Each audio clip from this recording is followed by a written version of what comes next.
On the evening of October 5, 2005, hundreds of people walked through the doors of Thunder Valley Casino in Northern California.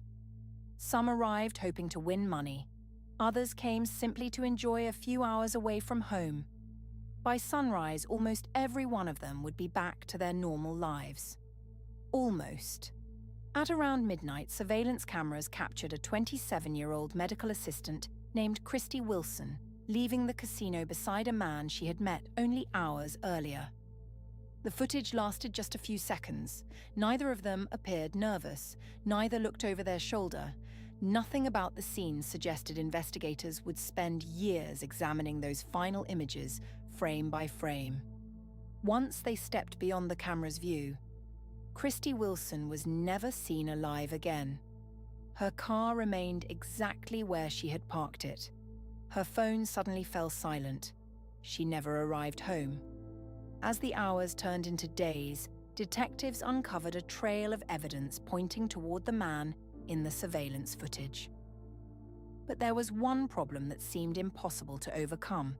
Christie had vanished without a trace. There was no crime scene, no eyewitness to a murder, and no body. Most prosecutors would never take a case like that to trial.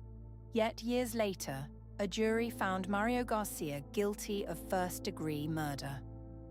How do you convince 12 strangers that someone has been killed when you can't even show where the victim is? The answer lies in a series of tiny mistakes.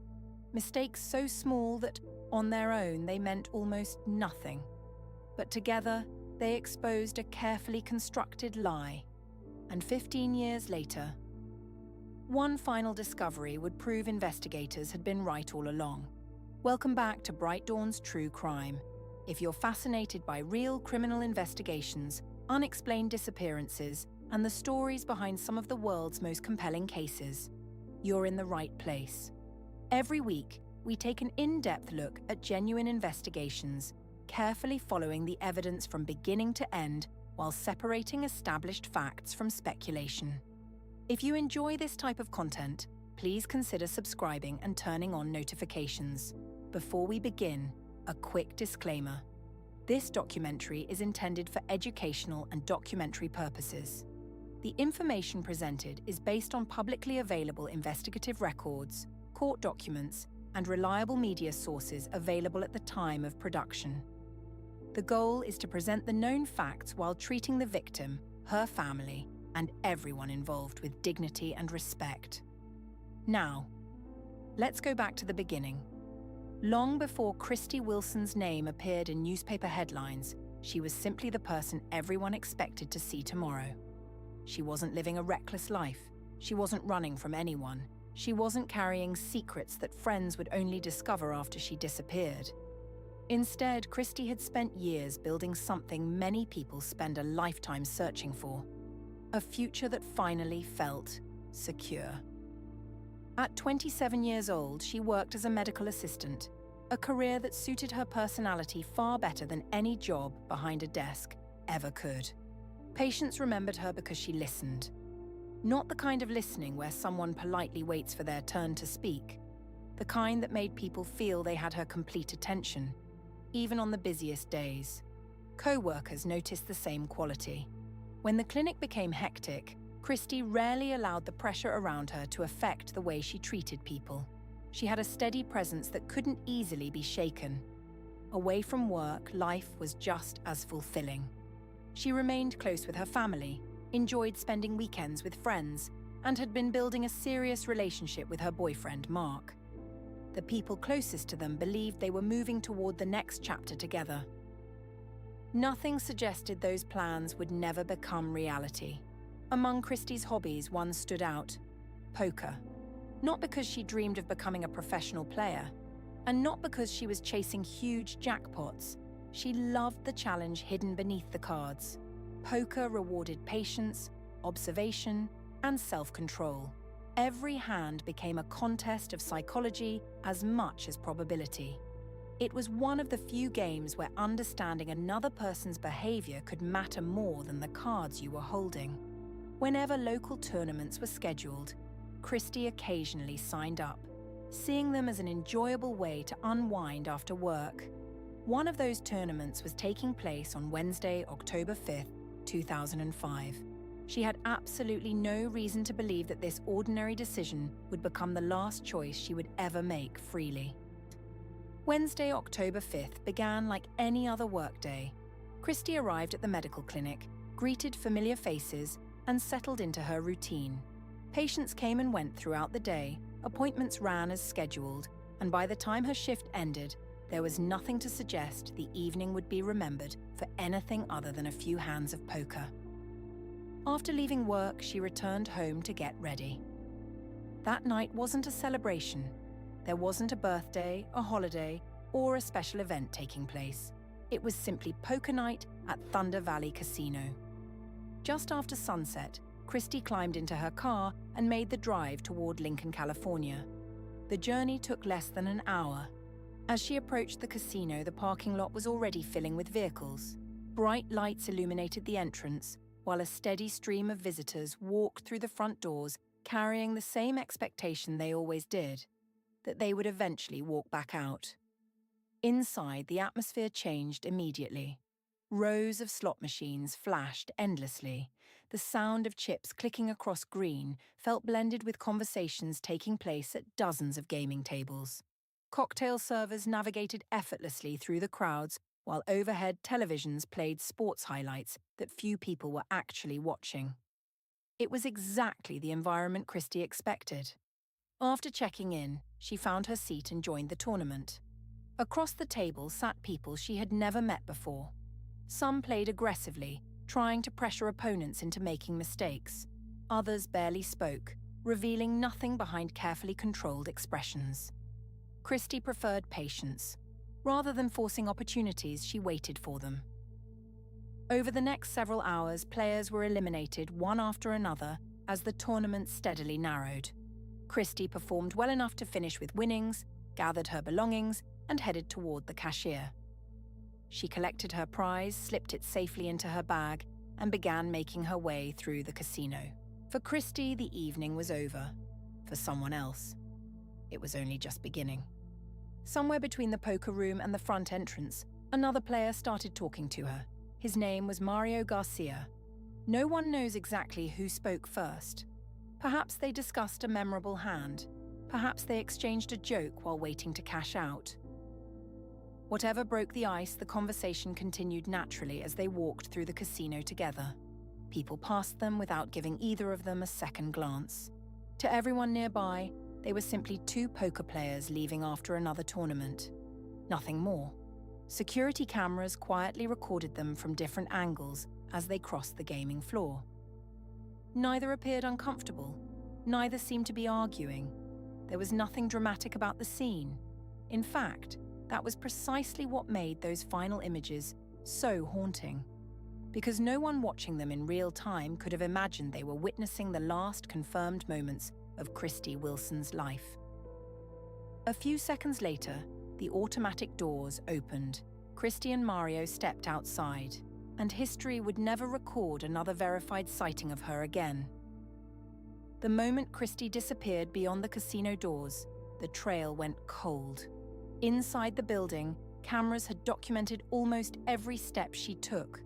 Outside, the coverage was far less complete. Several sections of the parking lot weren't visible from any camera at all, leaving investigators with frustrating gaps they would never be able to fill. Whatever happened after Christie and Mario walked into the darkness? It happened where nobody was watching. The casino never stopped moving. Guests continued arriving. Games carried on.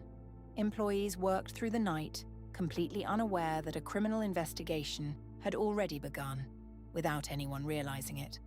By the following morning, Christie still hadn't returned home. At first, nobody assumed the worst. She had been out late. Maybe she'd stayed with a friend. Maybe her phone battery had died during the drive home. As the hours slipped by, those possibilities became harder to believe. Calls went unanswered. Text messages remained unread. No one had spoken to her since the poker tournament.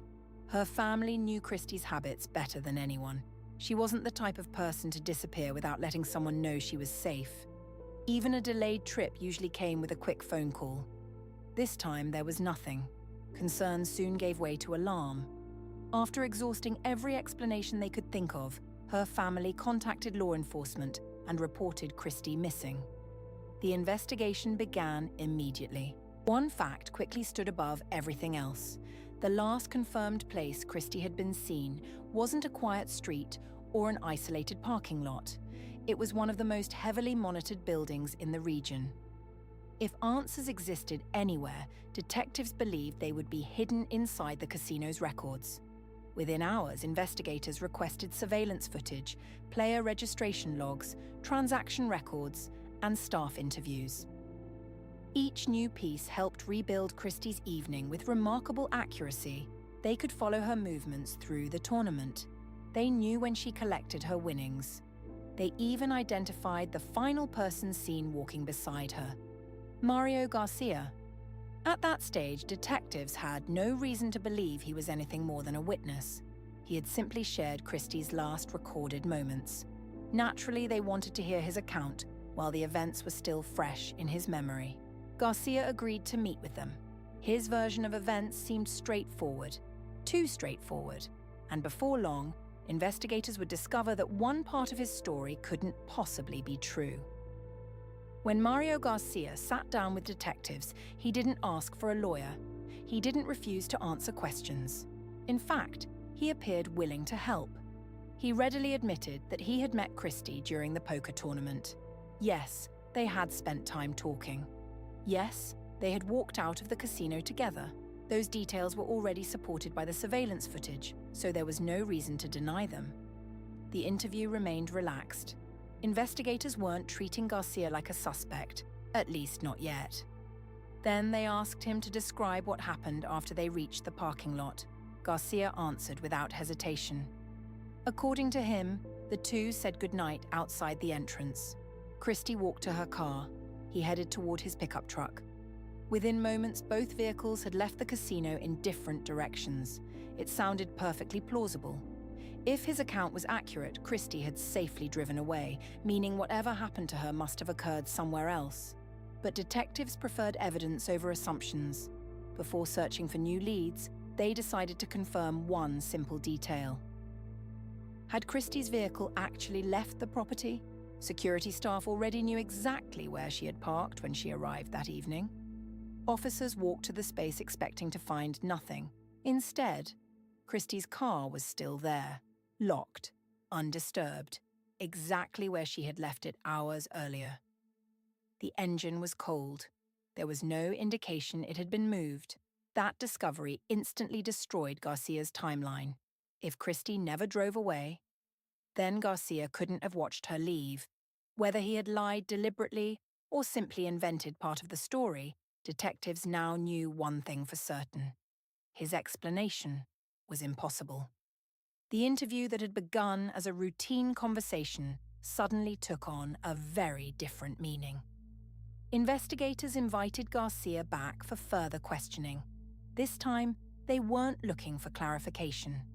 They wanted to know why the last person seen with Christie had given them an account that the evidence had already disproved. And as they started examining the rest of his story, more cracks began to appear. Garcia returned for another interview. The confident certainty he had shown during the first conversation was no longer there. Investigators carefully walked him through the same sequence of events, asking him to describe the evening one step at a time. At first, his answers sounded familiar. He repeated that he and Christie had left the casino together. He maintained they had spoken briefly before going their separate ways. But as detectives pressed for specific details, the story began to shift. Small details changed. The order of events became less clear. Certain moments that had previously seemed easy to remember were now met with uncertainty. "I don't remember. I'm not sure. It happened pretty fast." None of those statements proved he had committed a crime. People misremember events all the time. But what concerned investigators wasn't that Garcia's memory had faded. It was that every new version seemed designed to move him farther away from Christie after they stepped outside. While those interviews continued, forensic teams focused on the physical evidence. Christie's car was examined inch by inch. Every surface was photographed. Every possible fingerprint was documented. Technicians searched for biological evidence that might reveal what had happened after she left the casino. The vehicle offered surprisingly few answers. There were no obvious signs of violence. Nothing inside explained where Christie had gone. Yet, one fact became impossible to ignore. Everything connected to her life had stopped at exactly the same moment. She never returned to work. She never contacted her family. Her bank accounts showed no activity. Credit cards remained untouched. Friends heard nothing. Days became weeks. Weeks turned into months. For someone with deep family ties, a stable career, and plans for the future, that silence spoke louder than any witness ever could. Investigators slowly reached a conclusion they had hoped to avoid. Christie hadn't chosen to disappear. Someone had prevented her from coming home.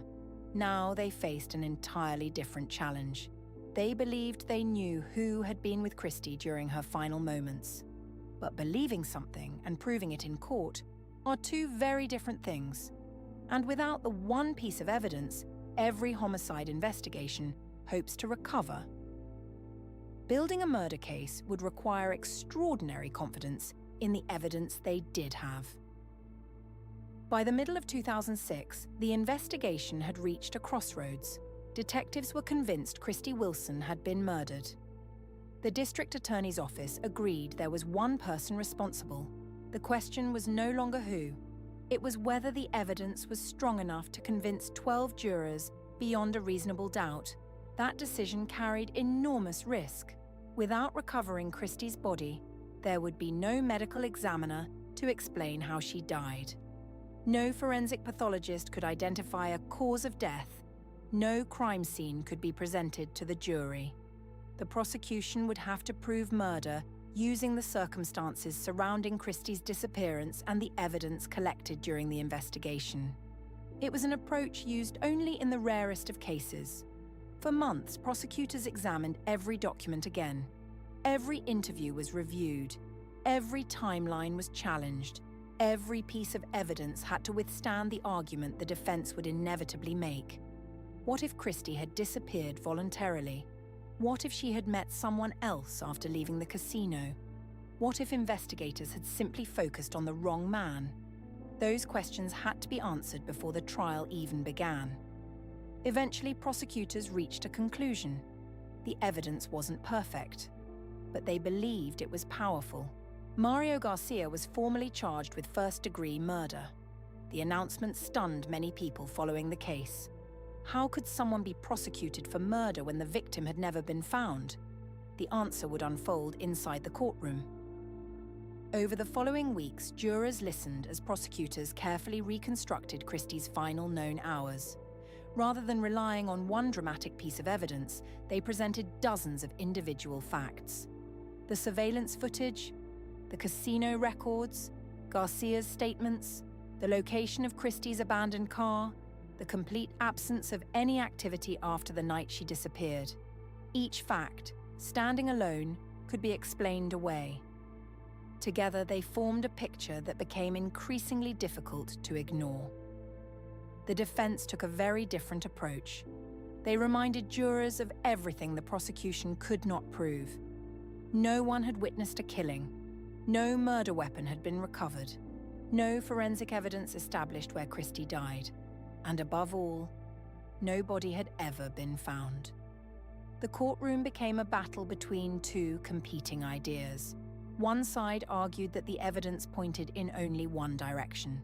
The other argued that unanswered questions created reasonable doubt. The decision now rested entirely with 12 ordinary citizens.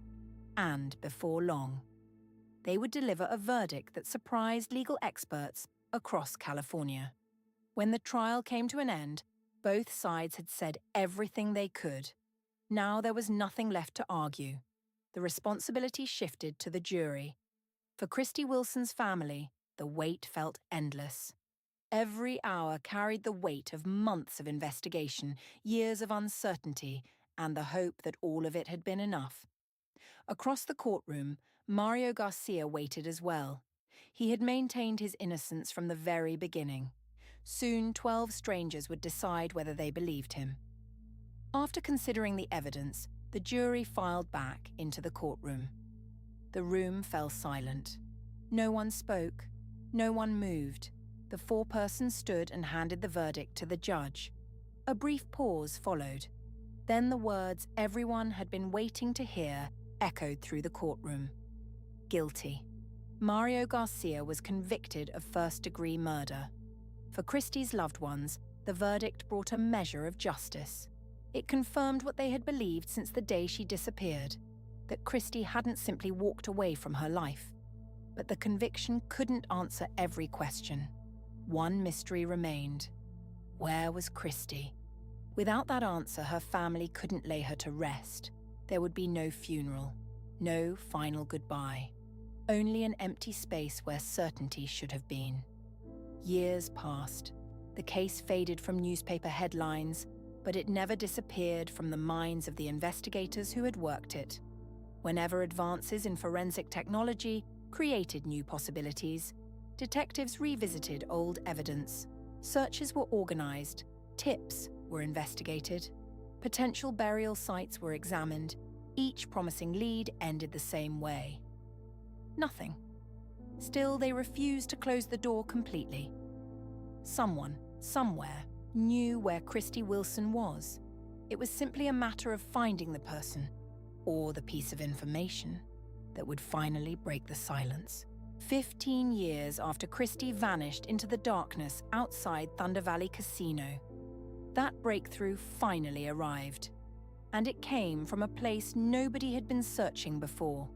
The breakthrough came in 2020. Nearly 15 years had passed since Christie Wilson vanished.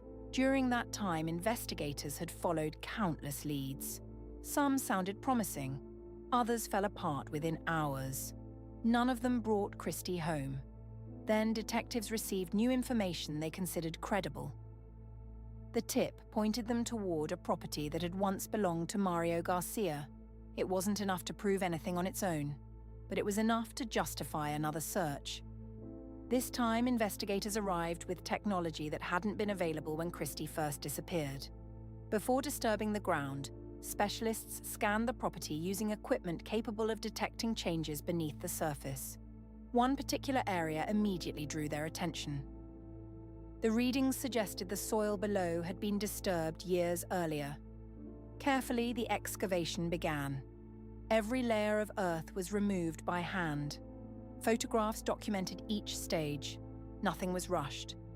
If Christie was there, investigators were determined not to lose a single piece of evidence. Hours passed. Then the digging stopped. Human remains had been uncovered. The scene was immediately secured while forensic specialists took over. Even then, investigators refused to make assumptions. Hope had misled families before.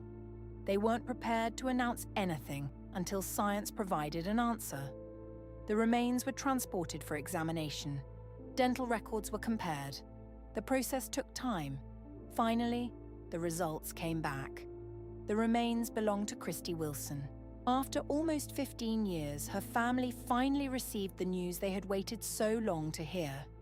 It wasn't the phone call they had prayed for, but it ended the uncertainty that had followed them every day since October 2005. Christie could finally be brought home. For the detectives who had spent years working the case, the discovery wasn't about proving they had been right. The guilty verdict had already established that. This was about restoring something that had been taken from Christie's family. The chance to say goodbye. Mario Garcia never revealed where he had hidden her. He died in prison in 2021, taking many of the answers with him.